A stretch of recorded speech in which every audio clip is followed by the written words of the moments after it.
చాలా సందర్భాల్లో ఐటీ ఎంప్లాయీస్ని వాళ్ళని చూస్తూ ఉన్నామండి. విపరీతమైన లోన్స్ వాళ్ళు ఎక్వైర్ చేసుకుంటున్నారు.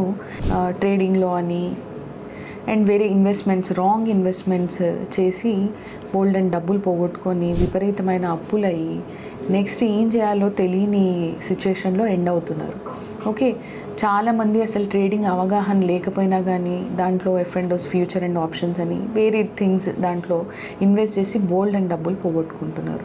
వాళ్ళకి ఏదైతే శాలరీ వస్తుందో దానికి 2x అంటే రెండింతలు పైన ఈఎంఐస్ కడుతూ ఉన్నారు.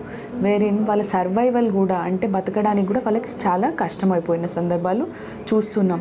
అటువంటి పరిస్థితుల్లో వాళ్ళు ఇంకా చేసేదేం లేక డిప్రెషన్లోకి వెళ్ళిపోయి ఈ అప్పుల్లోంచి నేను బయటికి పడలేను అని చచ్చిపోవాలని అనుకుంటున్నారు. లేదండి, డెఫినెట్లీ మనం కోర్ట్ని అప్రోచ్ అవ్వచ్చు. అయితే ప్రాపర్ రీజన్స్ ఉండి మీరు నిజంగా ఇలాంటి డిప్రెషన్, సూసైడల్ ఇంటెన్షన్స్లోకి వెళ్తున్నారు, అటువంటి మెంటల్ సిక్నెస్తోని బాధపడుతున్నారు అంటే definitely we can approach court and we can take time.